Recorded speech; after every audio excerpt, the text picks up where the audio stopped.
అసలు మనం ఏ మార్గంలోంచి వెళ్తున్నాము, ఏ మార్గంలోంచి వెళ్ళాలని మాస్టర్ గారు అనుకున్నారు. సివి గారు అసలు మనం ఏ మార్గంలో వెళ్ళాలనుకున్నారు.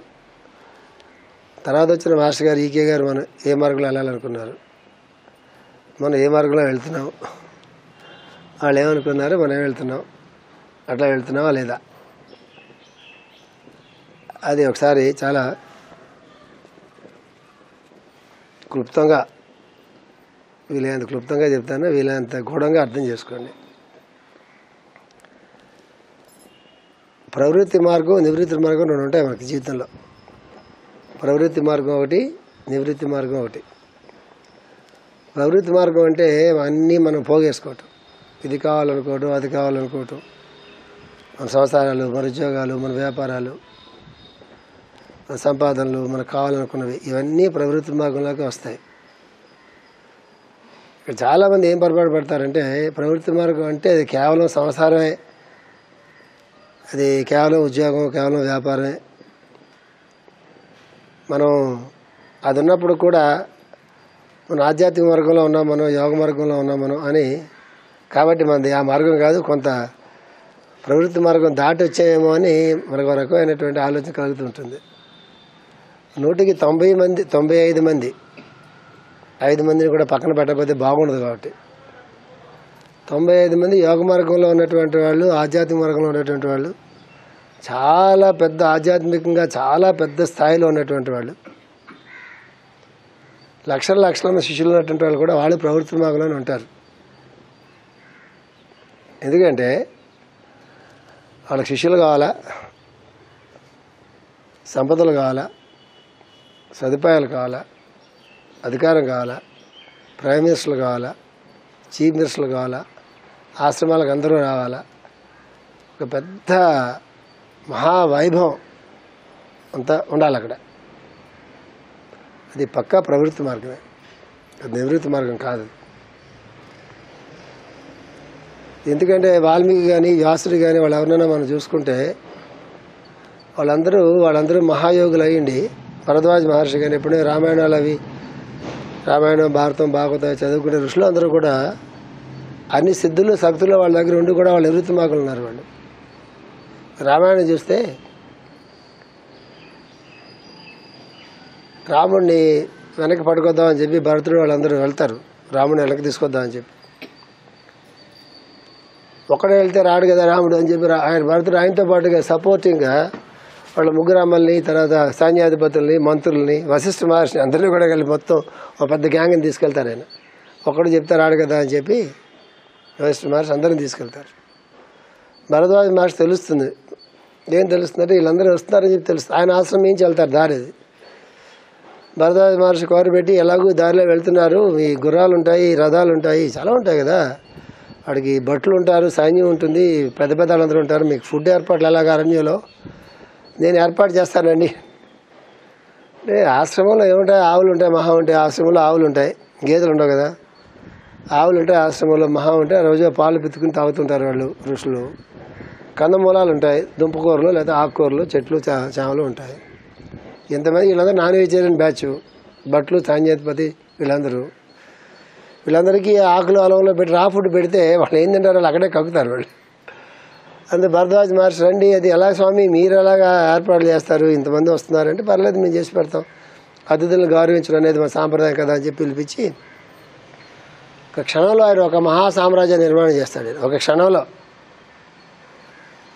ఎవరెవరికి ఎలాంటి భవనాలు ఉండాలి, మంత్రికి ఎలాంటి భవనం ఉండాలి, సైన్యాధిపతికి ఎలాంటి భవనం ఉండాలి, భరతుడికి ఎలాంటి భవనం ఉండాలి, ఇట్లాగా ఋషులకి ఎలాంటి భవనాలు ఉండాలి, భట్లకి ఎలాంటి భవనాలు ఉండాలి, వాళ్ళకి ఎలాంటి ఫుడ్ కావాలి, వీళ్ళకి ఎలాంటి ఫుడ్ కావాలి, వీళ్ళకి ఎలాంటి సదుపాయాలు కావాలని చెప్పి మొత్తం అంతా ఒక రాజ్య నిర్మాణం చేస్తే ఎలా ఉంటుందో అంత నిర్మాణాన్ని భరద్వాజ మహర్షి కొన్ని క్షణాల్లో చేస్తాడు. అలా చూసారు కదా, ఒక మహా సామ్రాజ్యం అంతా అక్కడ ఉంటుంది. అయిన తర్వాత అందరూ ఎంజాయ్ అని శుభ్రంగా ఆ మరుసటి రోజు పొద్దున రాత్రి అంతా పడుకుని తాగినవాడు తాగి, తిన్నవాడు తిని, ఎవరికి ఏ అలవాట్లు ఉంటాయో అలవాట్లన్నీ వాడు వాడి సంస్కారాన్ని బట్టి వాడు అతను మొత్తం అంతా మొత్తం ఆ వైభోగాలన్నిటి అనుభవించేవాడు. వాళ్ళందరూ మరుసటి రోజు పొద్దుట నమస్కారం పెట్టి మేము వెళ్తామంటే ఆతిథ్యం బాగుందా అంటే బాగుండడం ఏంటండి, మాకు ఇక్కడే బాగుంది అక్కడికన్నా అంటే పైకి చెప్పలేదు కానీ ఇక్కడ ఉండిపోమంటారా అన్నట్టుగా ఉండి ఆయన ఎందుకు ఉంచుతాడు, బాగుంది కదా వెళ్ళండి క్షేమంగా తిరిగి రండి రాముడు దర్శనం చేసుకోండి అని చెప్పి పంపిస్తాడు. వాళ్ళు ఎలా వెళ్తారు, మొత్తం మాయమైపోతుంది. అంటే ఆయన ఏం చేశాడు, భౌతికమైనటువంటి లోకంలో క్రియేట్ చేయలే. మరి మీరు ఒక ఆహారం తీసుకున్నా, ఒక చీర కట్టుకున్నా, ఒక ప్యాంట్ వేసుకున్నా, లేకపోతే జుత్తు దూకున్నా, అద్దంలో అరగంట సేపు రకరకాలుగా భంగిమలు తీసినా, ఏదైనా పూసుకున్నా, ఏం చేసినా దీనికేముంటుంది, ఫీలింగ్ లోపల ఉంటుంది కదా, ఇది బాగుంది ఇది బాగాలేదని. శరీరానికి ఏం తెలుస్తుంది, దానికి ఏం పూస్తే ఏం తెలుస్తుంది, ఏం చేస్తే ఏం తెలుస్తుంది, ఏం సెంటు కొడితే ఏం తెలుస్తుంది. ఆడ మధ్య మా టీచర్ పోస్ట్కి వచ్చి సెంటు కొట్టుకు వచ్చాడు, బయటికి వెళ్ళిపోమని చెప్పి. అదే సార్ వెళ్ళిపో బయటకు అన్నా. సెలూన్కి వెళ్తే సెంటు కొట్టుకు వెళ్ళాలరా, అదే పెళ్లి చూపులకు వెళ్తే టీచర్ పోస్ట్కి వచ్చి సెంటు కొట్టుకు వచ్చా. ఆ గంట సేపు ఆ సెంటు వాసన నా రూమ్లోంచి పోవాలి. ఆ రూమ్లో కిటికీలన్నీ మొత్తం తీయించుకుని పంపించాలి. ఆవిడంటే మెచ్చుకొచ్చాడు, వీడితో ఎలా సంవత్సరం చేస్తున్నావు అమ్మ. ఇద్దరు చిన్నపిల్లలు టీచర్లుగా వచ్చారు. ఇది పని చేస్తాడా వీడంటే నవ్వి చూసి చెప్పారు లేదన్నా, నేను చేయడు సార్ అర్థమవుతుంది నాకు, నీకు ఇస్తాను అడిగాను పోమని చెప్పి. అందువల్ల అది ఆ ఫీలింగ్ మనసుకు తప్ప శరీరానికి ఏముంటుంది. ఆ సెంటు కొడితే శరీరానికి, ఇది సెంటు కొడితే శరీరానికి ఏముంటుంది, దానికి ఏం తెలుస్తుంది అసలు శరీరానికి. మన ఊరికే ఫీల్ అయిపోయి కాస్ట్లీ బట్టలు వేసుకుని రకరకాలుగా మేకప్లు వేసుకుని ఫ్యాషన్ చేసుకుని వెళ్తే ఇది ఇక్కడ ఫీలింగ్, అది ఇక్కడ దీనికి తెలియదు అసలు. బయట డ్రెస్ తెలియదు, వేరే డ్రెస్ కూడా తెలియదు. అది క్రియేట్ చేశాడు భరద్వాజ మహర్షి వాళ్ళందరికీ. ఎంజాయ్మెంట్ మనసుకి కానీ శరీరానికి కాదు కదా. ఆయన దాదాపు యోగ శక్తితో వాళ్ళు క్రియేట్ చేశాడు మొత్తం అంతా. లేకపోతే అవన్నీ ఊడ్చుకోవడానికి సరిపోతుంది కదా. అది వెళ్ళిపోతారు తినేసి, వాళ్ళకి సంవత్సరం పడుతుంది ఆయన ఊడ్చుకోవాలంటే. ఊడ్చి ఎక్కడ పోతారు వాళ్ళు, ఆశ్రమం పక్కన పోయలేరు కదా కొట్లని. నేను ఎందుకు చెప్తున్నాను మీకంటే, అట్లాంటి యోగ శక్తి ఉన్నటువంటి ఋషులు కూడా చిన్న కుటీరం వేసుకుని మామూలు నారా బట్టలు కట్టుకుని అక్కడున్న ఆవుల తాలూకు పాలు తాగుతూ అక్కడ పండించుకున్న కూరగాయలు అవి తింటూ ఆకుకూరలు అవి తింటూ వాళ్ళు కాలక్షేపం చేస్తారు. ఏది కొన్ని వేల మంది సైన్యానికి అంత వైభోగాన్ని అంత స్వర్గాన్ని చూపించినటువంటి ఋషి కూడా వెళ్ళిపోగానే మళ్ళీ ఆయన బట్టలు ఆయన కట్టుకుని కామ్గా ప్రశాంతంగా వెళ్ళిపోయి ఆకుకూరలు ఆ కాయగూరలు లేకపోతేనేమో ఏదో సాధారణంగా వండినే ఎక్కువ తినరు వాళ్ళు. ఆకుకూరలు కాయగూరలు లాంటివి తిని ఆ పాలు తాగి కాలక్షేపం. ఇది నివృత్తి మార్గం అంటే. సో యజ్ఞం చేస్తాము, ఏమొస్తుంది యజ్ఞంలో, అమ్మో ఈ దేవతలందరూ ఎలా అనుగ్రహిస్తారో, దీన్ని ఎలా నేను క్యాష్ చేసుకోవాలా, లేదు కదా. యజ్ఞం చేస్తాను, నాకు బోల్డ్ ఈమెయిల్స్ వస్తాయి, సార్ ఎన్నో సంవత్సరాల నుంచి మాకు ఏదో పిల్లలు పుట్టలేదు సార్, మేము గురుపూజలకు వచ్చాం సార్, యజ్ఞం చేశారు చండియాకు, ఇన్ని డాక్టర్లు లేరు సార్, నాగ పూజలు లేవు, ఏమీ లేవు సార్, ఇవన్నీ ఒకసారి అలా వచ్చేయలేదు. మళ్ళీ అక్కడ కనిపించరు మనకి. ఒకసారి వచ్చాము సార్, వచ్చి నమస్కారం పెట్టినారు సార్, మాకు పిల్లలు పుట్టారు సార్, అంతా మీదే అంటాడు. అలా అనుభవం బాగుండదు, ఏదో ఆ చండీ మా దయ అని చెప్పి అంట. అలాంటి ఈమెయిల్స్ కొన్ని వందలు ఉంటాయి. ఆ ఈమెయిల్స్ అని నేను బుక్ ప్రింట్ చేస్తే మన కాంపౌండ్లో ఎంతమంది ఉంటారు. ఈ క్యాష్ అవుట్ చేసుకోవాలి యజ్ఞాన్ని, ప్రేయర్ని ఎలా క్యాష్ చేసుకోవాలి. మాస్టర్ గారు ప్రేయర్ చేస్తే హీలింగ్స్ జరుగుతాయి, ఎవడో చెప్తాడు, ఎవడో వస్తాడు, సార్ మీరు ప్రేయర్ చేసుకోవాలా చేస్తున్నాం సార్, ఆ రోజు నుంచి నాకు తగ్గింది అంటే సంతోషం. అవన్నీ బుక్ ప్రింట్ చేసాను అనుకోండి. నేను రాజుగారి మహిమలు, పేరు బాగోదు అసలు, అసహ్యకూడదు, రాజుగారు వంటిల్లాగా ఉంటుంది, అది పుస్తకం ప్రింట్ చేసాం అనుకోండి. అయితే ₹1 కోటి సంపాదించడం నాకు 6 నెలలు పడుతుంది. మీకు తెలుసు తెలియదు, 6 నెలలు కూడా అక్కర్లేదేమో నేను చెప్పాలంటే. నాకు ఆ టెక్నికల్ చెప్పండి సార్ అన్నట్టుగా ఉంటుంది. అది ప్రవృత్తి మార్గం అంటే ఏం చేసినా, ప్రేయర్ చేసినా, పూజ చేసినా, యజ్ఞం చేసినా, హీలింగ్స్ నేర్చుకున్నా, ఎస్ట్రాలజీ నేర్చుకున్నా, రమలు నేర్చుకున్నా, ఏ శాస్త్రం మనం నేర్చుకున్నా కూడా దీని నుంచి ఎలాగ మనం బెనిఫిట్ పొందామంటే అది ప్రవృత్తి మార్గమే. అక్కడ వాడి మైండే పనిచేస్తుంది, భగవంతుడి మైండ్ పనిచేయదు.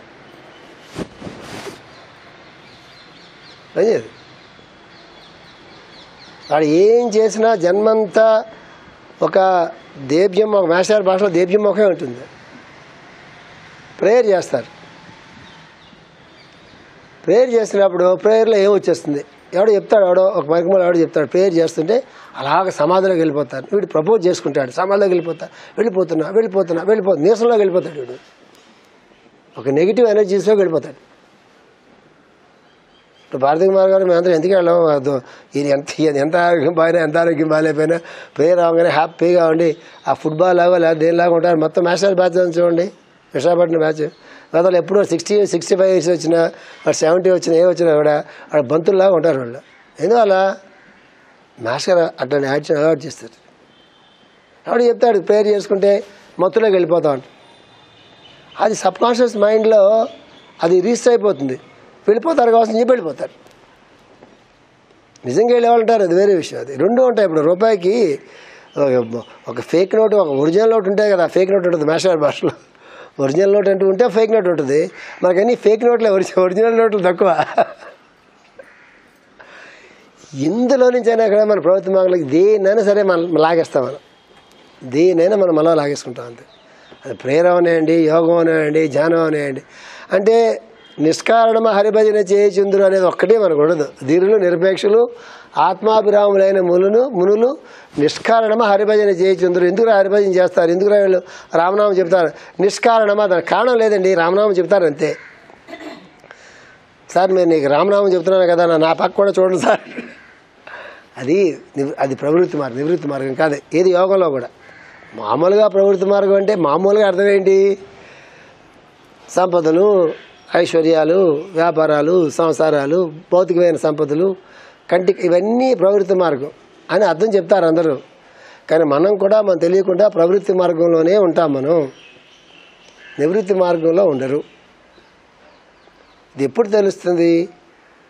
ఎవరైనా బయోగ్రఫీస్ అవి చదువుకుంటున్నప్పుడు నీకేం కావాలరా అని భగవంతుడు అడిగితే నమస్కారం పెట్టి అని కూడా అండవు. అడగరా బాబు ఏం కావాలరా, అడగయ్యా బాబు ఏం కావాలి, అడగరా బాబు కనిపించే కదా అంటే నువ్వు కనిపించావు కదా చాలే అంటాడు. కనిపించేస్తే అడగాలరా బాబు, నా రూలు నాకు కనిపిస్తే అడగాలి ఏదన్నా అంటే నాకేం వదిరా మరో అంటే అడగమంటావు ఏంటంటే వాడు చాలా బాధల్లో ఉంటాడు, చాలా కష్టాల్లో ఉంటాడు. అంటే సాక్షాత్తు భగవంతుడికి కనిపిస్తే నాకు ఇది కావాలని అడిగితే అర్థం ఏంటి తెలుసా? ఆ భగవంతుడికి కనిపించిన మొత్తం అంత ఆయన ఉంటే మనం ఒక కోటీశ్వరుడు వచ్చి నీకేం కావాలంటే ఒక టన్నింటి అప్పిస్తారు అన్నాడు అనుకోండి, అట్లా ఉంటుంది. ఒక కోటీశ్వరుడు కనిపించి అరే నీకు నేను ఆర్థికంగా సాయం చేద్దామని ఏం కావాలని అడిగితే వద్దని చెప్పాలి, లేదా 50 లక్షలు అడగాలి. వద్దని చెప్పడానికి ధైర్యం చాలదు, ఆడు వెళ్ళిపోతాడండి భయం. 50 లక్షలు అడిగితే ఇవ్వడానికి భయం. అంటే వాడు స్టేచర్ బట్టి ఉంటుంది. ఎవడన్నా కోటీశ్వరుడు వచ్చి నీకు ఏం కావాలని అడిగాడు అనుకోండి, నాకే వద్దు సార్ అన్నా, అమ్మ వెళ్ళిపోతాడు భయం. ఒక 50 లక్షలు ఇవ్వండి సార్ అంటే ఇవ్వడేమో అని భయం. ఎంత అడగాలి? తక్కువ అడిగితే తక్కువేమని భయం, ఎక్కువ అడిగితే ఎక్కువేమో అని భయం. ఆడు వెళ్ళిపోతాడు. వెళ్ళిపోతాడు. తక్కువ అడిగితే మిస్ అయిపోతున్నామేమో ఛాన్స్ అని భయం, ఎక్కువ అడిగితే ఇవ్వకుండా వెళ్ళిపోతాడేమో అని భయం. చివరికి ఏమవుతాడు మనం తేల్చుకునే లోపున వాడు వెళ్ళిపోతాడు. భగవంతుడు గురువు వెళ్ళిపోతాడు, ఆ జన్మకు వెళ్ళిపోతాడు. అంచేది ఎప్పుడు కూడా మనం చేసే పనుల్లో మాస్టర్ గారు నివృత్తి మార్గాన్ని మాస్టర్ గారు మనకు చేసిన గొప్ప సహాయం ఏంటంటే ఈకే గారు మనకి తెలియకుండా ఒక నివృత్తి మార్గాన్ని మనకు అలవాటు చేశారు. ఆయన ఒక అభ్యాసంగా అలవాటు చేశారు. దాన్ని మనం కోరి కోతిపుండు బ్రహ్మరాక్ష వద్దంటారు చూసారా? చిన్న కురుపు ఉంటుంది, దానికి ఆయింట్మెంటో లేకపోతే ఏదో యాంటీబయాటిక్కో లేకపోతే ఏదో మాత్ర వేస్తే పోతుంది. దాని టక్కులకి ఇట్లా ఏం పల్లె అవుతుంది అని అలా ఏమవుతుంది, సెప్టిక్ అయిపోయి అది గ్యాంగిన్ అవుతుంది. కోతిపుండు బ్రహ్మరాక్ష అవుతుందంట. ఆ నివృత్తిలో మార్గాన్ని ప్రవృత్తిలోకి ఎట్లా మార్చుకోవాలా? నువ్వు మమ్మల్ని నివృత్తి మార్గంలో పెడతావా ఏంటి? మాకు అంత తెలివితేటలు ఏమనుకున్నావా? అసలు మా కర్మబంధాన్ని తీయడానికి నువ్వడవయ్యా, అసలు మాకు అంత శక్తి లేదా, మాలో ఆత్మస్వరూపం నేను కాదా అని తెలియకుండా ఇన్ని మనలో భావాలండి. దాన్ని కోరి కోతిపుండు బ్రహ్మరాక్షగా చేసుకుంటాం. ఎలా చేసుకుంటాం? ఏ పని మాస్టర్ ఏం చెప్తారు? ఏదైనా మాస్టర్ రూల్ ఒకటే, ఏదైనా ఒక పని నువ్వు చేస్తున్నప్పుడు నీ సొంత వ్యాపారాలు, నీ సొంత ఉద్యోగాలు, నీ సొంత సంసారాలు ఇవన్నీ చేసుకో, మాకే అభ్యంతరం లేదు. దాన్ని చేసుకో, దాంట్లో మేము ఇంటర్ఫీర్ కావు, మాకు సంబంధం లేదు. That is your problem, not our problem. Master గారు అయితే మరి బాగోదు, మనతో పాటు ఉంటారు కదా ఆయన. అంచేది ఆయన కొంచెం మొహమాటం చెప్తారు. జాల్కుల్ మాస్టర్ గారు మొహమాటం కూడా పడ్డు. నీ కష్టాలు, నీ బాధలు, నీ అనారోగ్యాలు, నీ ఆర్థిక ఇబ్బందులు ఇవన్నీ నీ కర్మతో పొందించుకున్నటువంటివి వాటి సంగతి నువ్వు చూసుకో, నాకేం సంబంధం లేదు. అవన్నీ తీరుబడైన తర్వాత రా నా దగ్గరికి, అవన్నీ తీర్చుకుని రా, నీ కంగారు ఏం లేదు. నేను ఎవడో పిలవట్లేదు రమ్మని ఎక్కడికి, ఇక్కడ బొట్టు పెట్టి పిలవట్లేదు. ఏది అనుభవించాలో, ఏది తీర్చుకోవాలో, ఏ బాధ తీర్చుకోవాలో, ఏం చేసుకోవాలో అవన్నీ అయిపోయిన తర్వాత నా దగ్గర రా. నీ ఎవ్వడు రమ్మని పెట్టలే అక్కడికి. నా పక్క చూడబోక నీ బాధలు నేను తీర్చను, నాకు అవసరం లేదు. నువ్వు తెచ్చుకున్నావు. సార్ నేను 100 రూపాయలు అప్పు చేశాను సార్, మీరు తెచ్చానంటే అప్పు చేయడానికి అయినా అప్పు తీర్చుకోవడానికి మార్గం చెప్పండి సార్ అంటే బాగుంటుంది. కానీ గురువుగారి దగ్గరికి వెళ్ళి, గురువుగారు నేను 100 రూపాయలు అప్పు చేశానండి, మీరు తీర్చండి, రోజు నేను ప్రేయర్కి వస్తాను కదా. లాస్ట్ గారు జోకులు వేసేవారు. ఆ రోజు మందులకు వస్తున్నాడట పేషెంట్, వాడు గురు పూజలో వాడే ముందు బ్యాచ్లోకి వెళ్తాట భోజనానికి. ఎప్పుడు ప్రేయర్ చేయట, ఏం చేయట. వాడు క్వాలిఫికేషన్ ఏంట్రా అంటే వాడు రోజు డిస్పెన్సరీకి వస్తాట మందులకి. నేను రోజు డిస్పెన్సరీకి వస్తున్నాను కాబట్టి మొట్టమొదటి బ్యాచ్లో నేనే ఉండాలి పోయినా కంటాట. వాడు హక్కటది. అప్పటికి ఇప్పటికి డిస్పెన్సరీస్లో ఇదే ప్రాబ్లం ఉందేమో నాకు తెలియదు హక్కుల గురించి. ఎప్పుడు మేష్ గారు వాడు హక్కు ఏంట్రా అంటే వాడు మందులు వాడతాట, అది ఫ్రీయే, ఇది ఫ్రీయే.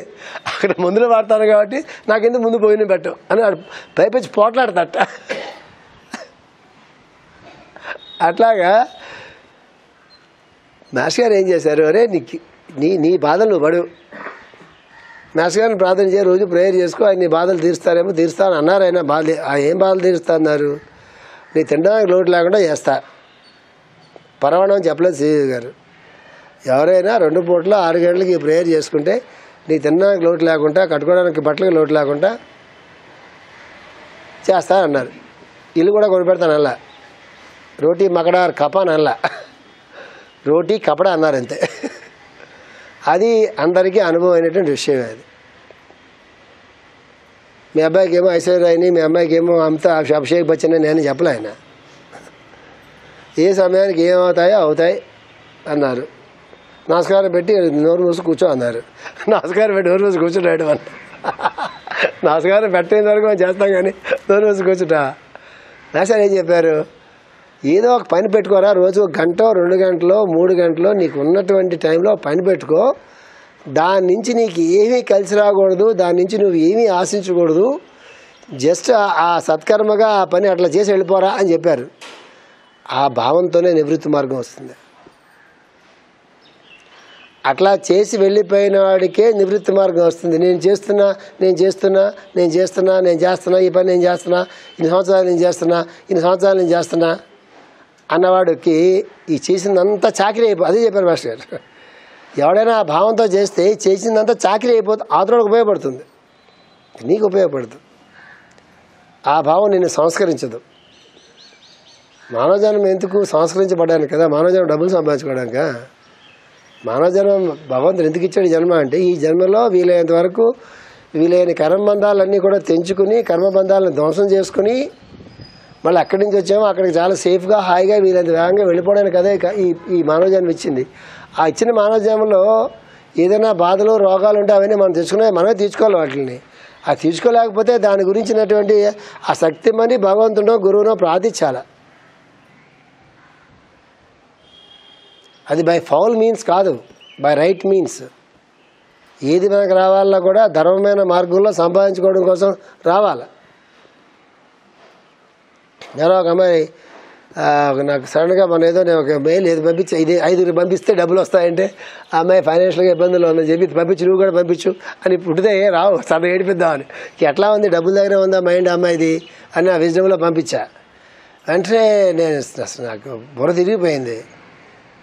ఆ పంపించగానే నేను ఇమీడియట్గా అమ్మాయి నాకింద పంపించారంటే ఇది అనాలి మా న్యాయంగా, నాకింద పంపించారు కానీ డబ్బులు కావాలనుకుంటున్నా అంటారు, ఏదో అంతా ఎక్స్పెక్ట్ చేశాను. నేను సడన్గా పంపించి మీ టెంపుల్ కడదాం అనుకుంటున్నారు కదా, నేను టెంపుల్కి డబ్బులు ఇద్దాం అనుకుంటున్నాను, గురించి డబ్బులు ఎంత పంపించాలి చెప్పండి, ఏ అకౌంట్ పంపించాలి చెప్పండి అంది. అసలు ఆ బుర్ర తిరిగిపోయింది. అసలు అమ్మాయి ఏడిపిద్దామని చెప్పి అమ్మాయి చాలా ఫైనాన్షియల్గా ఇబ్బందులు ఉంది, నాకు ఉద్యోగం రావట్లేదు, వ్యాపారం కుదరట్లేదు, వ్యాపారం చేస్తాను ఎప్పటి నుంచి సంవత్సరాలు అడుగుతుంది, నీకేం వద్దులే అన్నీ సర్దుకుంటాలో వద్దులే, నేను చేయదు, ఇంట్లో ఉండి పిల్లల్ని చూసుకో బాగా అని చెప్తున్నాను, ఏడిపిద్దామని చెప్పి ఇది పంపించా. 10 మంది పంపించి డబ్బులు వస్తాయంటే చూద్దాం, ఎలా చూద్దామని టక్కని ఇమీడియట్గా నా మెయిల్ పంపించింది మద్రాసు నుంచి. నా డబ్బు నీ గుడి కడతారనుకుంటున్నారు కదా, ఎప్పటి నుంచో డబ్బులు పంపిస్తాను నేను, చెప్పండి ఏ అకౌంట్ పంపించాలి. అసలు నేను షాక్ తిన్నా. నీకు డబ్బులు ఎలాగ వచ్చినాయి అన్న అంటే, నేను ఏదో ఇన్సూరెన్స్ చెప్పింది, భారతీయ యాక్సా ఇన్సూరెన్స్లో నేను ఫైనాన్షియల్ అడ్వైజర్గా ఎప్పుడు జాయిన్ అయిందో చెప్పడం కూడా చెప్పలేదు నాకు. నేను ఫైనాన్షియల్ అడ్వైజర్ జాయిన్ అయిన నా డబ్బులు బోల్డ్ అవుతుంది. నా కింద పెద్ద టీం ఉంది నాకు. ఆ టీం అంతా పనిచేస్తున్నాం మేము.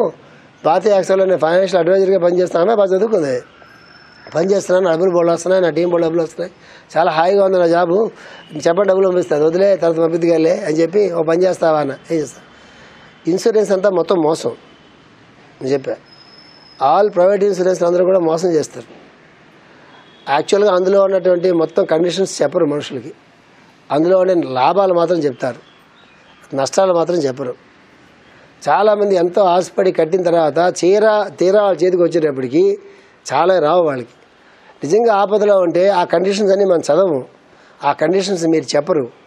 అందుచేత అలాంటి ప్రాబ్లమ్స్ చాలా ఉంటాయి. నువ్వు ఎట్టి పరిస్థితుల్లో కూడా ఇలాంటి రాంగ్ ఇన్ఫర్మేషన్ ఇచ్చి మనుషులు లీడ్ చేయొద్దు, నాకు ప్రామిస్ చేయన్న అంటే నవ్వేసేసి, నాకు తెలియదు ఆ విషయం, నేను ఆ జోలికి పోవట్లేదు, నేను జనరల్ ఇన్సూరెన్స్ మాత్రం చేస్తున్నాను, మీరు చెప్పిన ఇన్సూరెన్స్ తాలూకు పాలసీ నేను కట్టించట్లేదు అని చెప్పి. అదే నివృత్తి మార్గం అంటే, అది సంస్కారంలో ఉంటుంది. అది చెప్పింది అసలు మీరు చెప్పింది నాకు తెలుసు. అసలు నేను అటుపక్క చాలా ఎక్కువ డబ్బులు వస్తాయి ఏజెంట్స్కి, చాలా ఎక్కువ డబ్బులు వస్తాయి ఆ పాలసీలు కట్టిస్తే. అసలు ఆ పాలసీస్ నేను కట్టించట్లేదు, జనరల్ ఇన్సూరెన్స్లు మాత్రం నేను కట్టిస్తున్నాను, దాంట్లో వచ్చేది పోయేదంటే ఏముండదు, జనరల్ ఇన్సూరెన్స్ నామ్స్ అన్ని చాలా నార్మల్గా ఉంటాయి, అంచేత మీరే వరి అవ్వకండి, అసలు నేను అటుపక్క వెళ్ళట్లేదు నేను చేయని చెప్పి. ఎంత ఆనందంగా ఉంటుంది అసలు.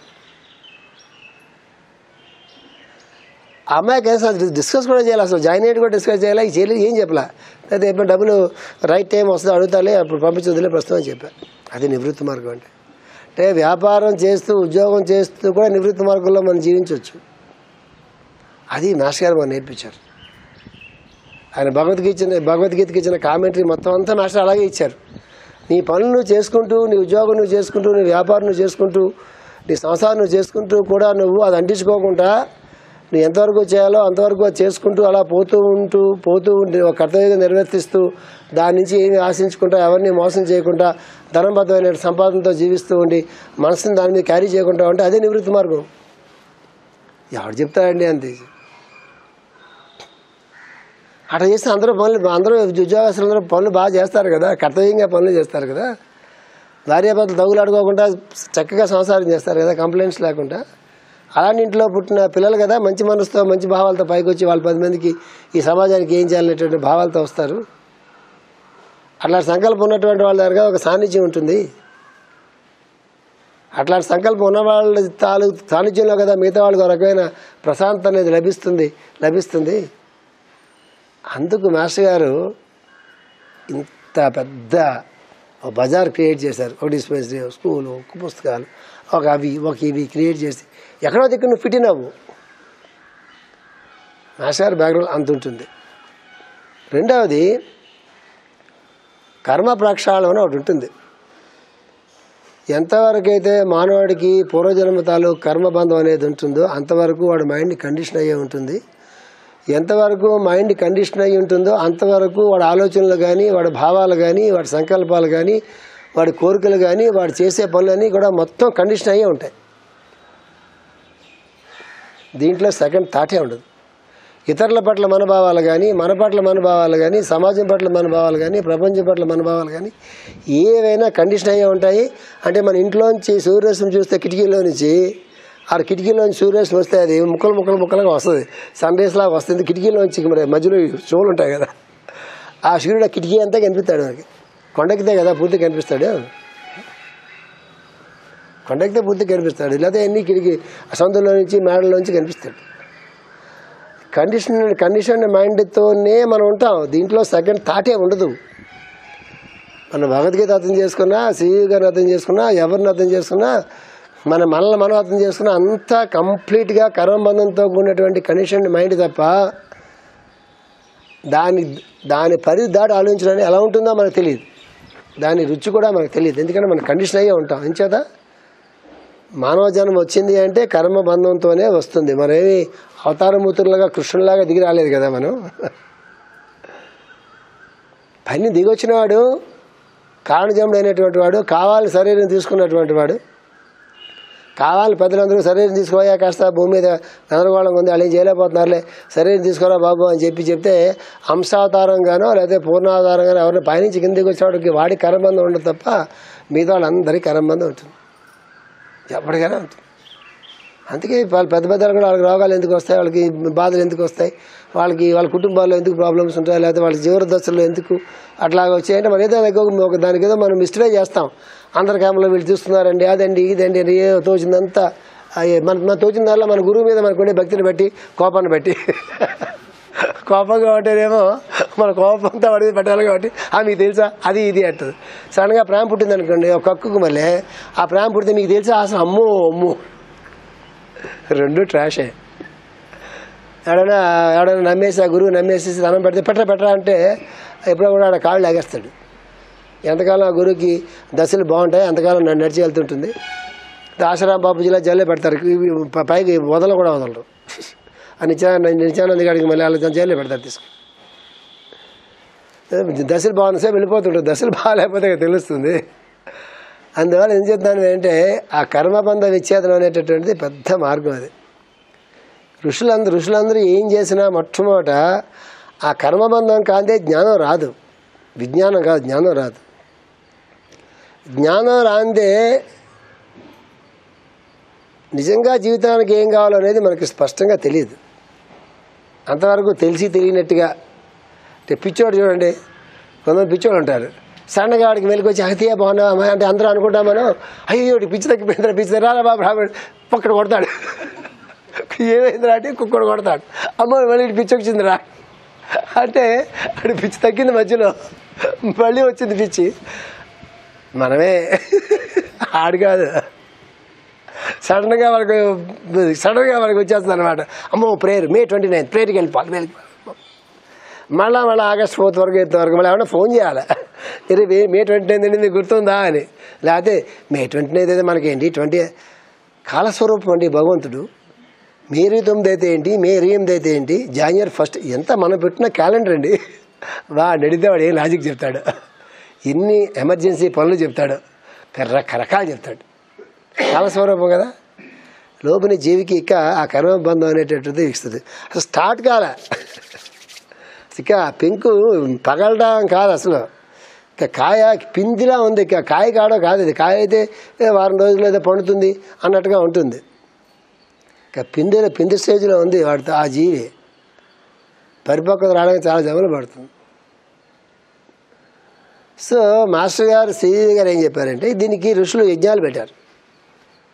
యజ్ఞాలు ఎందుకు పెట్టారు, యజ్ఞం చేస్తే యజ్ఞంలో మన తాలూకు పూర్వజన్మ తాలూకు ఈ కర్మ వాసనలు కర్మబంధాలు మొత్తం అన్నీ కూడా ఎట్లాగైతే అగ్నిలో వేస్తే సమితులన్నీ మొత్తం భస్మం అయిపోయి చివరికి బూడిద మాత్రమే మిగులుతుందో అట్లాగే యజ్ఞార్థమైనటువంటి జీవితంలో మాస్టర్ గారు మార్చారు దాన్ని. ఒరే ఉట్టి యజ్ఞంలో నువ్వు వెళ్ళి చేపెట్టాం కదా, చేపెడతావేంటి భస్మం అయిపోవడానికి. ఈ చేతితో చాలా పాపాలు చేసుంటాం, ఇప్పుడు చేపెడతామా భస్మం అయిపోతుంది. బుర్ర పెడతామా, బుర్రలో అంతా ఇక్కడ ఉంటుంది కదా, బుర్ర పెడతాడు ఎవరన్నా బుర్ర ఇక్కడ ఎందుకు పెడతారు భస్మం అయిపోవాలంటే. అందు మాస్టర్ ఏం చెప్పారు, రే ఋషులు యజ్ఞాలు పెట్టారు బాగుంది, యజ్ఞం చేసి ఆ దేవతలు ఆహ్వానం చేసి తాలూకు నీ మొత్తం కర్మవాసనలన్నీ కూడా క్రమంగా భస్మం అయిపోవడానికి యజ్ఞం అనేటువంటి ప్రక్రియ దేవతలు పెట్టారు. దాన్ని యజ్ఞార్థ కర్మగా ప్రక్రియగా మార్చుకోరా అని చెప్పారు. ఎవరు, ఈకే గారు. యజ్ఞార్థ జీవితం అంటే ఏంటి, నీకోసం నువ్వు జీవిస్తే అది వ్యక్తిగతమైన జీవితం అవుతుందిరా. 10 మందికి ఉపయోగించే జీవితం నువ్వు జీవించి అక్కడి నుంచి నువ్వు ఏమి ఆశించకుండా నువ్వు పనిచేసి 10 మందికి పనికి వచ్చే పని నువ్వు చేస్తున్నప్పుడు దాని నుంచి నువ్వు ఏమీ ఆశించినప్పుడు అక్కడ రాగద్వేషాలు నీకు లేనప్పుడు అంటే సరే మనం ఎప్పుడున్న పెళ్ళిళ్ళలో గట్రా చూస్తున్నా నవ్వొస్తుంటుంది. ఆ వడ్డించేవాడు అవడం మనకి సాగుతుంది. వడ్డించేవాడు మనవాడైతే చివరి పంక్తిలో కూర్చున్నా పర్వాలేదని అంటే వాడు పక్కన పెడతాడు అన్నమాట వీడికి. చూస్తుంటే నవ్వొస్తుంది. మీరు అవి చూడరు, మీరు ఏం చూస్తారు, మీరు ఆకు ఎప్పుడు ఖాళీ అవుతుందో చూస్తారు. లేచిపోతే మనం కూర్చోవాలని అదే చూస్తుంటాం మనం క్యూలో.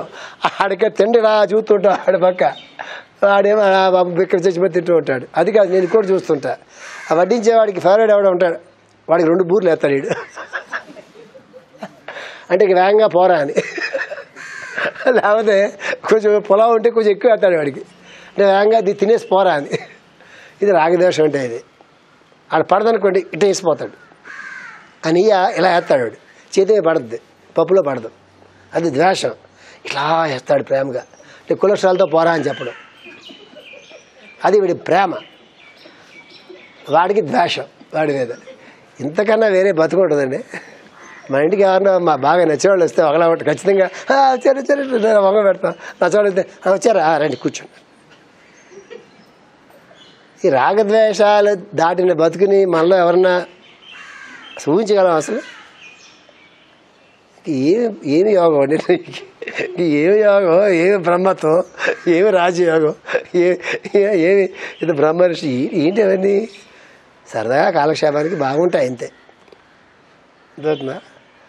మాస్టర్ గారు ఏం చెప్పారు? యజ్ఞార్థ కర్మ చేయరా, యజ్ఞం చేస్తే బాగానే ఉంది, అది ఇచ్చాం కదా, ప్రక్రియ చేశాం కదా, అది కూడా పెట్టి కూర్చుని ఓం అని ఎవరన్నా ముందు కూర్చుంటే నీకు పోయిందయ్యా వేళతో, నీ దుష్కర్మ అసలు నీకే కర్మ ఏడ్చింది.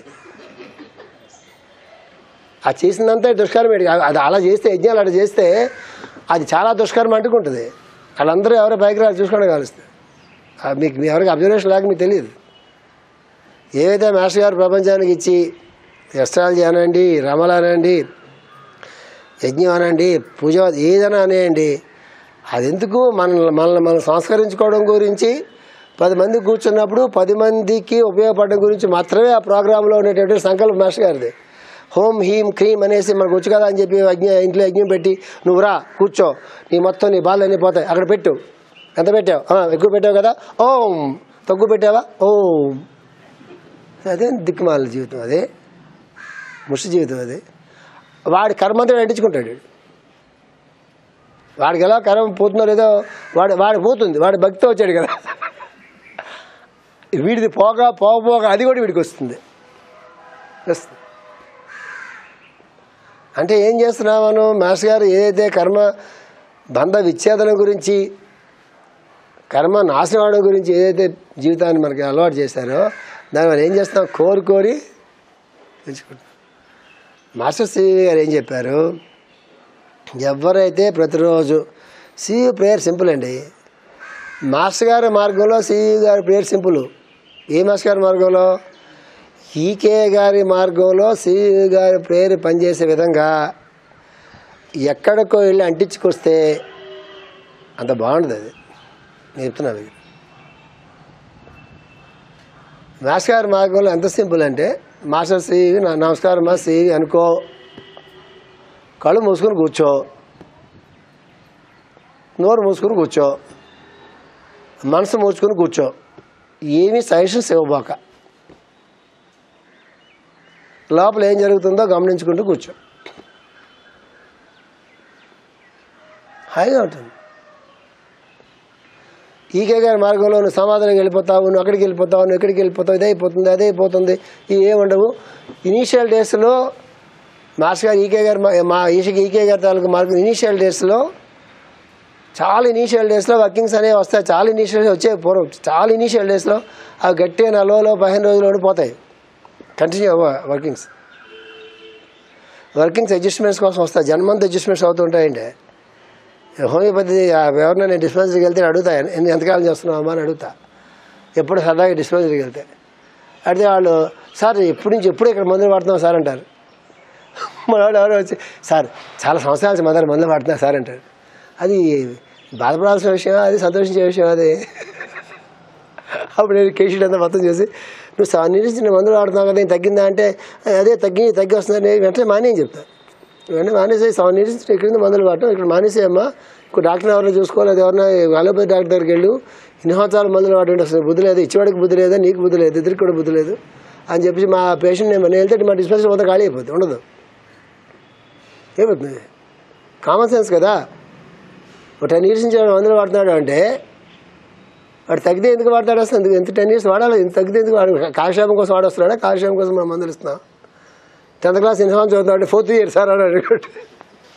ఆడైనా వాడిపించాలి, ఆ టీచర్లైనా వాడిపించాలి. ఇవి రికార్డ్స్గా మనం తీసుకుంటాం జీవితంలో. చూసారు ఎంత పొరపాటు చేస్తామంటే, ఈ రికార్డ్స్ వీళ్ళు మనం నమ్ముకుని ఉన్నారు సార్. నమ్ముకుని ఉండవేంటిరా, గదిలేక ఉన్నారు, నమ్ముకుని ఉండవేంటి? ఇలా ఏమన్నా ఆలోచిస్తారండి ప్రపంచంలో? వర్కింగ్స్ జరిగితే అయిపోవాలి. 1 month 2 months వర్కింగ్స్ అయిపోయిన తర్వాత ఇంకా ప్రశాంతంగా యోగా ఎలా ఉంటుంది తెలుసా? ఇంకా ప్రశాంతంగా ఉండి వాడి యాటిట్యూడ్లో చాలా విపరీతమైన ఒక రకమైన విచిత్రమైన యాటిట్యూడ్లో మార్పు వచ్చి ఇంకా ప్రశాంతత చోటు చేసుకుంటూ ఉంటుంది. అది యోగా ప్రస్థానానికి అది రూల్. అది మాస్టర్ గారు ప్రేయర్ మీద ఫోకస్ ఎక్కువ చేయరు. ఈకే గారు చెప్పిన లెక్చర్లో చెప్తే ఇప్పుడు మొదలైంది ఎక్కువ సివి ప్రేయర్ గురించి చెప్పడం. మాస్టర్ గారు ఏం చేస్తారు, ప్రేయర్ చేసుకో, మాస్టర్ గారు సమర్పణ చెంది కళ్ళు మూసి కూర్చో, లోపల ఏం జరుగుతుందో గమనించి కూర్చో, నోరు మూసి కూర్చో, ఎంతసేపు కూర్చున్నా అంతసేపు కూర్చో, తర్వాత లేచి వెళ్ళిపో. అది మత్తులోకి వెళ్ళిపోతారు, సమాధిలోకి వెళ్ళిపోతారు. అట్లా అనుకుంటే ఏమవుతాడు, ఎనర్జీస్ మొత్తం అంటే ఎలా ఉంటుందో ఆ స్థితి మనకు తెలియదు.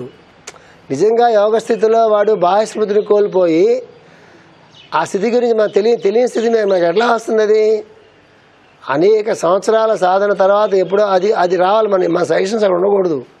మీరు గుర్తుపెట్టుకోండి, రూల్ ఉంది.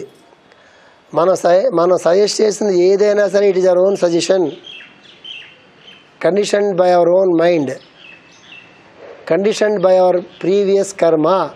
గుర్తుపెట్టుకోండి, ఏదైనా అంతే. ఏదైనా మనం ప్రపోజ్ చేసి మనం సంకల్పం చేసి మనం సజెషన్ చేసుకుని ఇది బాగుంది ఇది బాగాలేదు ఏదైనా మన మైండ్లోంచి వచ్చింది అంటే అక్కడి నుంచి కాకుండా దానికి ఖచ్చితంగా మన కలర్ ఉంటుంది అక్కడ. ఇది ఏదైనా అది గుర్తుపెట్టుకోండి. అందుకే ఎప్పుడు ఆడో సజెషన్ ఇప్పుడు చాలా డేంజరస్. అది సబ్కాన్షియస్ మైండ్ చాలా డేంజరస్. అది ఎంత పవర్ఫుల్లో అంత డేంజరస్. అది అందుకు 3 ముక్కలు మాస్టర్ గారు ప్రేయర్ చేసుకో, మాస్టర్ గారు సమర్పణ చెందు, ఏ సంకల్పాలు ఏం పెట్టుకోవద్దు, ఏ మంత్రాలు ఏం చేయొద్దు, కళ్ళు మూసుకొని కూర్చుని ఈ లోపల ఏం జరుగుతుందో దాన్ని గమనించుకుంటూ కూర్చో అని మాస్టర్ గారు చెప్పారు. సివి గారు ఏం చెప్పారు, ఎవరైతే ఈ ప్రేయర్ చేస్తూ 2 పూట్ల ప్రేయర్ చేస్తూ ఉంటారో క్రమక్రమంగా వాళ్ళ తాలూకు ఎన్ని వందల జన్మల కర్మబంధాలైనా సరే చాలా తక్కువ కాలంలో ఇక ఏ ప్రక్రియలో అవసరం లేకుండా ధ్వంసం అయిపోతారా అని చెప్పారు. అంతకన్నా ఎవరు చెప్తాడండి, అంతకన్నా ఎవరు ప్రామిస్ చేస్తారు మనకి? దానాలు చేయాలి, యజ్ఞాలు చేయాలి, సత్కర్మలు చేయాలి, ఎన్నో చేయాలి, యోగాలు చేయాలి, మహా యజ్ఞాలు చేయాలి, రకరకాలు అంటే కర్మబంధాన్ని కర్మవాసనల నుంచి బయటకు వచ్చి ఆ పూర్వజన్మ తాలూకు కర్మ ఏదైతే అనుభవిస్తున్నామో అది పోవాలంటే ఋషి మార్గంలోనో మన పురాతన మార్గంలో వెళ్ళాలంటే దానికి చాలా చాలా చాలా ప్రక్రియలు ఉంటాయి. ఎంతో దానం చేయాల్సి వస్తుంది ఒక్కొక్కసారి. ఇంకా సీరియస్గా మనం ఆలోచిస్తే ఉన్నదంతా మొత్తం దానం చేసేసేసి కట్టుగుడ్డలతో వెళ్ళిన మహాచక్రవర్తులు రాజులు కాదు, మహాచక్రవర్తులు గురువు తాలూకు ఆదేశం ప్రకారంగా సలహా ప్రకారంగా రాజ్యం మొత్తం అంతా కూడా మంత్రులకి ప్రజలకి ఇచ్చేసేసి చేతిలో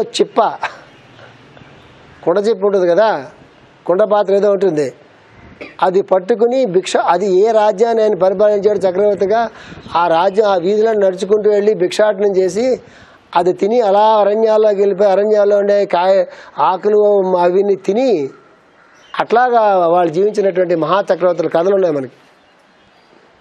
మహాచక్రవర్తుల గురించి మాట్లాడుతున్నాను నేను. అంటే కర్మ ప్రక్షాళనం అంటే ఆ సీరియస్నెస్ మీకు తెలియడం కోసం చెప్తున్నాను. చక్రవర్తి మొత్తం అని విల్ఫుల్గా కావాలని మొత్తం తెచ్చేసేసి కట్టుకుట్టలతో చేతిలో ఒక చిన్న భిక్షా పాత్రతో తన రాజ్యంలో తన ప్రజల ముందు భిక్షాటన ఎత్తుకుని అరణ్యాల్లోకి వెళ్ళి కొన్ని సంవత్సరాల పాటు జీవించినటువంటి కథలు మనకు పురాణాల్లో ఉంటాయి. అట్లాంటి పరిస్థితుల్లో మాస్టర్ సివి గారు ఎవరైతే 2 పూట్ల 6 గంటలకి సాయంకాలం 6 గంటలకి ఎవరైతే ప్రేయర్ చేసుకుంటారో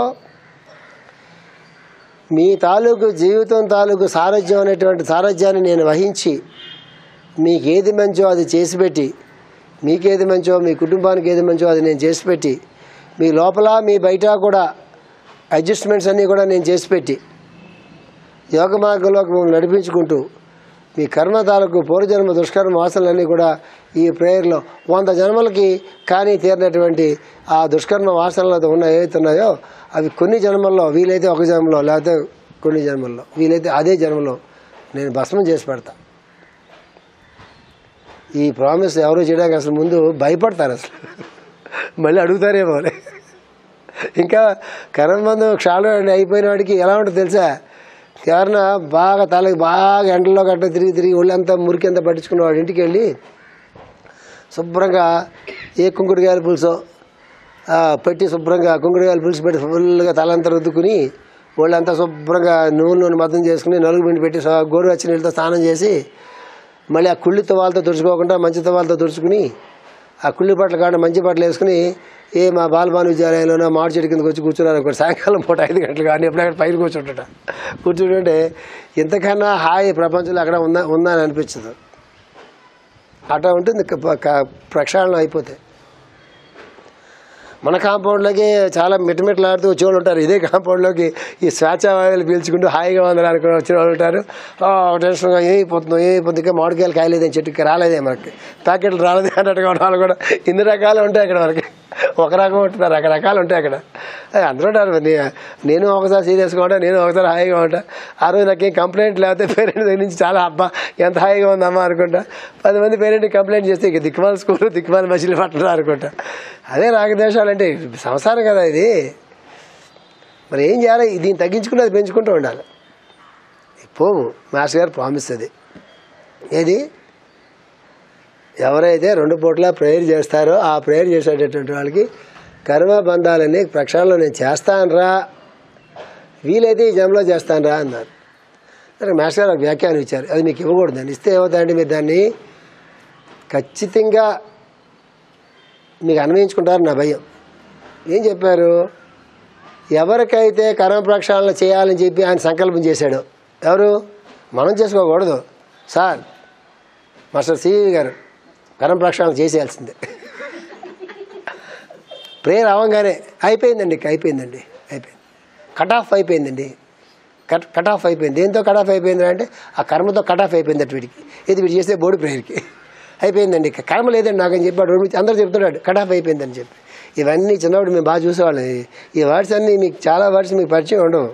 నేను పరిచయం చేయాలి, నా మీద ప్రయోగం చేస్తాను, నేను పరిచయం చేయాలి. అటా అవ్వదు.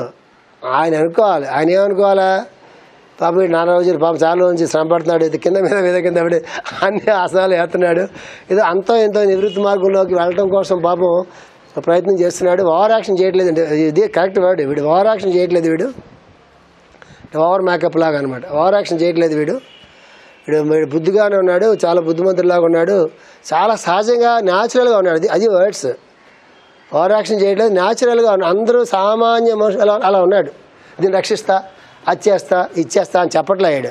ఇక అది ప్రేర్ చేస్తున్నానండి, బాగుంటుంది, మెసేజ్ ప్రేర్ చేస్తున్నా, బాగుంటుంది, మెసేజ్ ప్రేర్ చేస్తున్నా, నీకేం పర్లేదు, నీకేం పర్లేదు, నేను పర్లేదు, నేను చూసుకుంటా, ఏడు చూసుకోలేదు, నీ మొక్క నీకే దిక్కులేదు.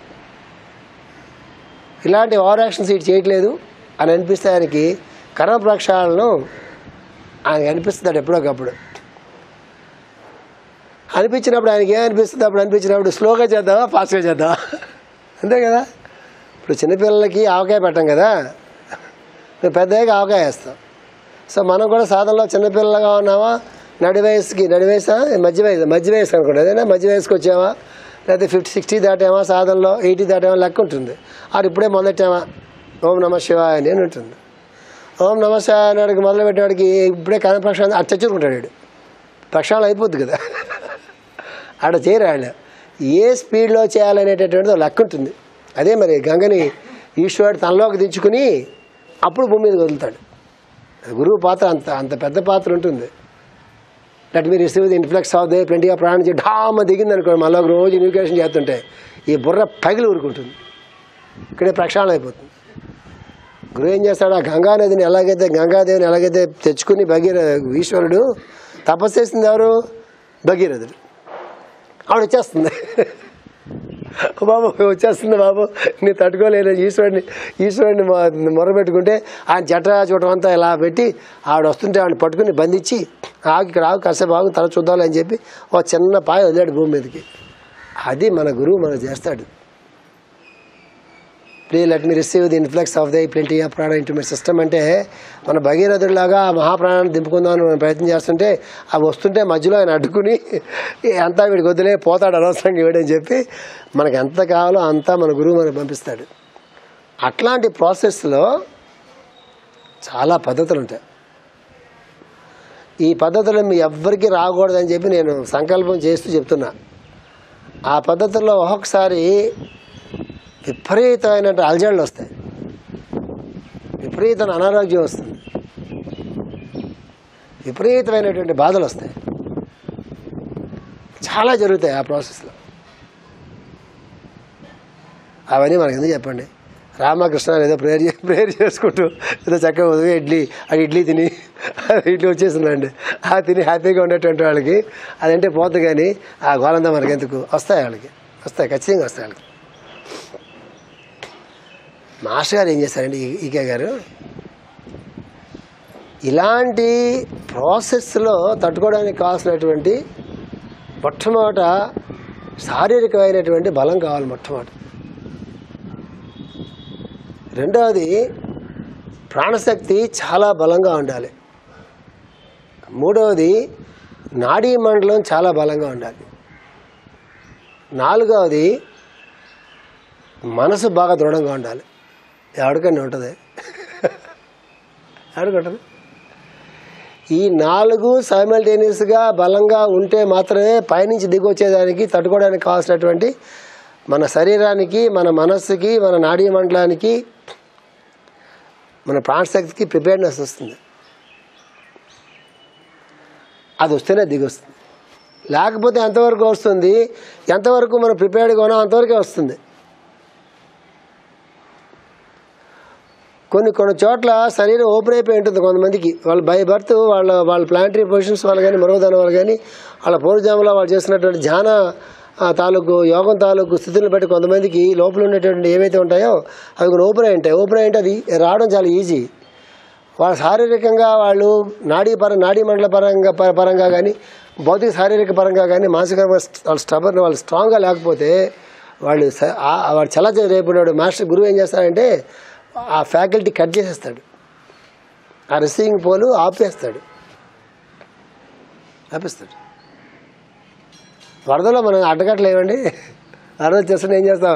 సిమెంట్ బస్తాలు అడ్డకట్టలేరు ఊర్లో, ఆ కట్టత అయిపోయింది అంటారు.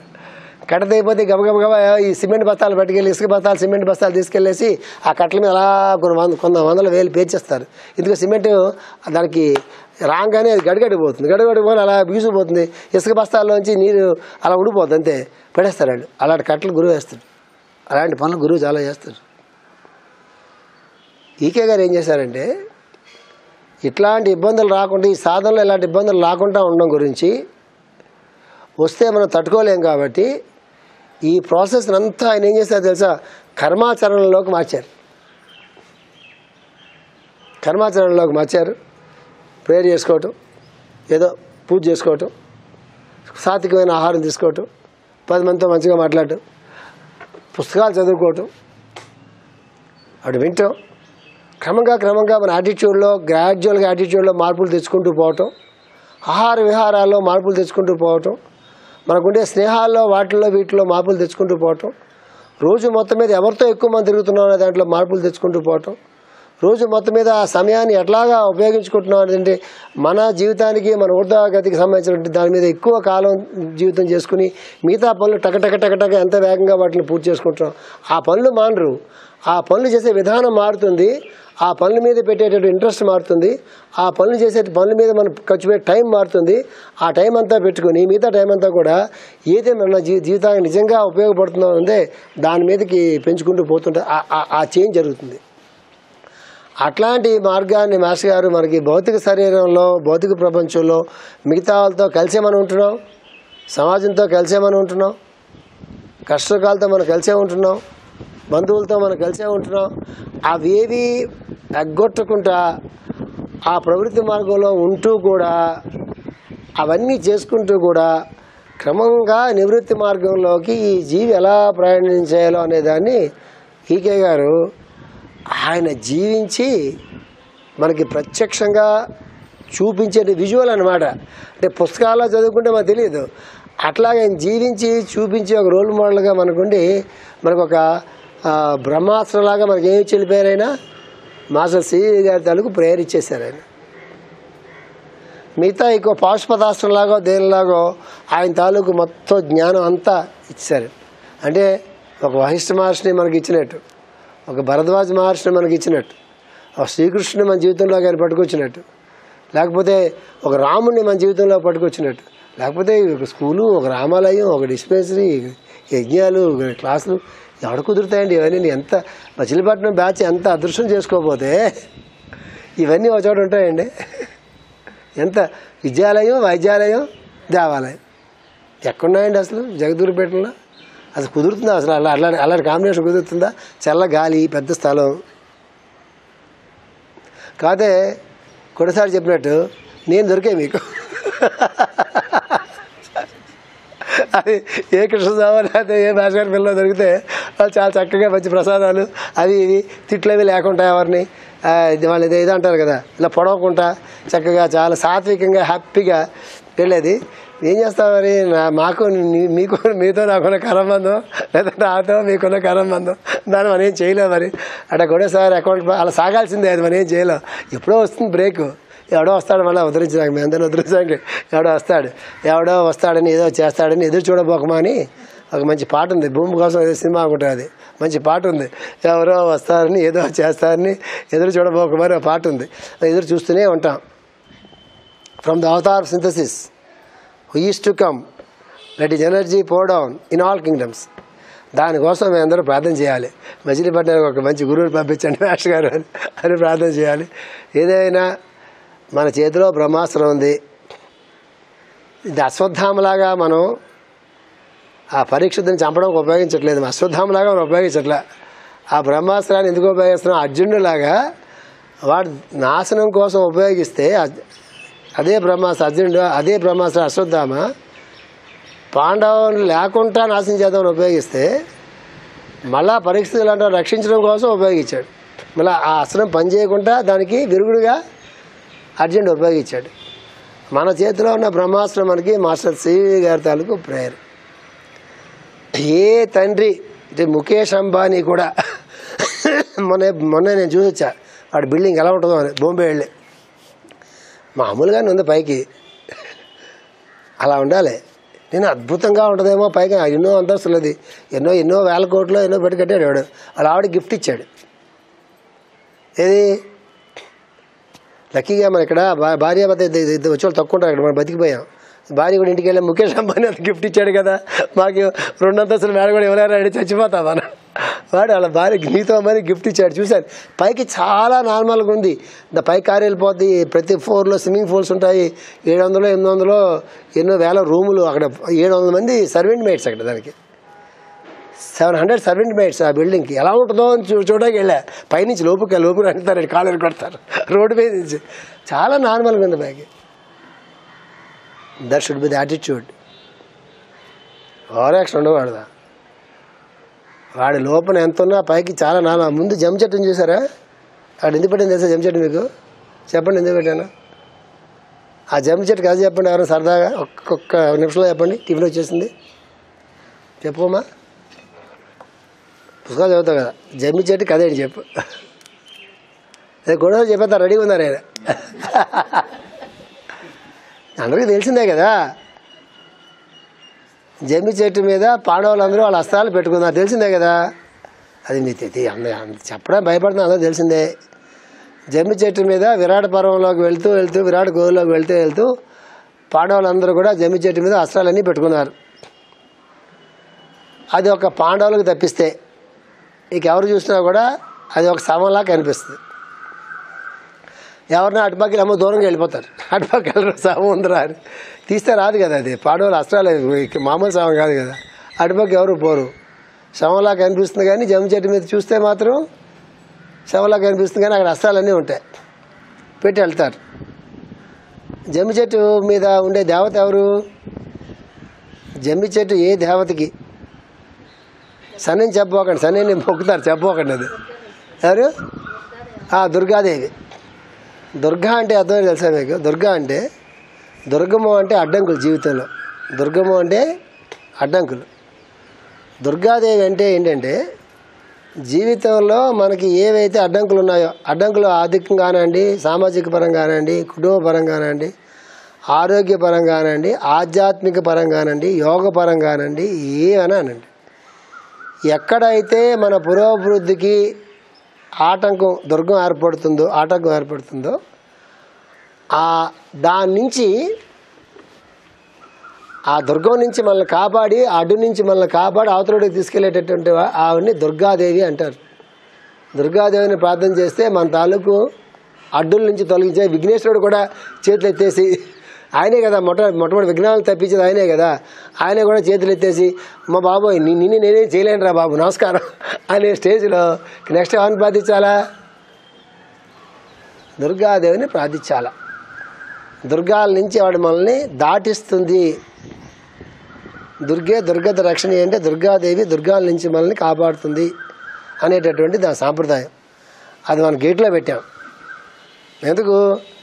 మీ అందరూ కూడా ఆమెను దాటి రావాలి, లోపుకు రావాలంటే. మీరే ఆమెను దాటేస్తుంటే ఆవిడ ఎందుకు దాటించదు? రోజు ఆ చూసి నమస్కారం పెట్టేస్తే బాగుంటుంది. అందుకే కింద బోర్డు ఉంటుంది, ఎవరు సైకిల్ పెట్టబోకండి అని. అంటే సైకిల్ పెట్టకపోతే మనుషులు నిలబడతారని ఆశ. ఆ నిలబడి ఆడు సొత్తుగా వాడు చెప్తుంటాడు అక్కడ కూర్చుని. వాడు తెలియదు కదా, సైకిల్ పెడితే నిలబడడం ఖాళీ ఉండదు. వాడు తెలిసినా తెలియకపోయినా ఆ చెట్టు కింద కాసేపు నిలబెడితే ఆ తెలియకుండా ఆ జమ్మి చెట్టు తాలూకు అది వాళ్ళలోకి వస్తుంది అనేటటువంటిది మన ఆశ. రేపు నుంచి అయినా మీరు వెళ్ళేటప్పుడు దీపాలయ అవి పెడతారు వెంటనే వచ్చి దీపాలయ పెట్టబోకండి.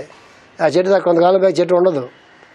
అది ఇక ఏం చేయాలి? వచ్చిన రోజు అమ్మ దుర్గాదేవి నమస్కారం అని నమస్కారం పెట్టి ఇల్లు తెలియదు అమ్మ దుర్గా నమస్కారం చెప్పి వెళ్ళిపోయారు అనుకోండి, అలా పనిచేస్తుంది. రెండవది శస్త్రాస్త్రాలు అన్నీ అక్కడ ఉన్నాయి కదా, గడ్డి కనిపించలేదు కదా. మనలో కూడా అన్ని శస్త్రాస్త్రాలు ఉంటాయి. పైకి శవంలా కనిపిస్తుంటుంది. శవం అంటే అర్థం ఏంటి తెలుసా? ఇది శవమే. ఇందువల్ల లోపల ఉండే వాటిని వేటిని మనం ఉపయోగించుకోలేకపోతున్నాం. ఎంతసేపు ఇవాళ స్నానం చేస్తే రేపు పొద్దున మళ్ళీ మధ్యాహ్నం స్నానం చేస్తే కంపు కొడుతుంది. వేసవికాలంలో సాయంకాలం స్నానం చేస్తే మళ్ళీ కంపు కొడుతుంది. ఎప్పుడు చచ్చిపోతుంటాయి కదా కణాలు. కంపు అంటే అర్థం ఏంటి? కణాలు చచ్చిపోయినాయి అంటుకుని ఉంటాయి, అవి తొడకపోతే కంపు కొడుతారు. కంపు అంటే వేరే చిచ్చి అనక్కర్లేదు, మనమే చక్క చాలా బాగుంది అనుకోవచ్చు. మనమే కదా అది. మన కంపు మనం భరించలేకపోతే పక్కన భరిస్తారేంటి? కంపౌండ్ అర్థం ఏంటి? సైంటిఫిక్గా కంపౌండ్ అర్థం ఏంటి? లోపల డెడ్ సెల్స్ ఏవైతే ఉన్నాయో బయటకు వచ్చేస్తాయి. డెడ్ సెల్లే కదా, అది తుడిచేస్తే స్నానం చేస్తే పోతుంది. కానీ ఇది శవమే, ఇది వీటిని ఉపయోగించుకోకపోతే. అది చెప్పారు మాస్టర్ గారు. మరి నువ్వు ఏ రోజు ప్రేయర్ చేయవో, ఏ రోజు నువ్వు ధ్యానం చేయవో ఆ రోజు నువ్వు లేనట్టేరా అన్నారు. మందులు గిందులు నీకే పని చేయవు, మందులు పని చేయవు, నీ మంత్రాలు పని చేయవు, ఎస్ట్రాలజీ పని చేయద్దు, నీ జాతకాలు ఏ పని చేయవు. నీకు ఏ రోజు నువ్వు ప్రేయర్ చేసుకుంటే ఆ రోజు నువ్వు ఉన్నట్టు, ఏ రోజు నువ్వు ధ్యానం చేస్తే ఆ రోజు నువ్వు ఉన్నట్టు, అంతే. అది గుర్తుపెట్టుకో, మందులు కింద పని చేయమన్నారు. మరి పని చేయలేదు కదా, చెప్పే కదా మనం. 2 నెలలు ఏముందో పని చేయాలి. సో అలా అది వేరే అట్టి పెట్టండి. ఈ శవమే ఇది.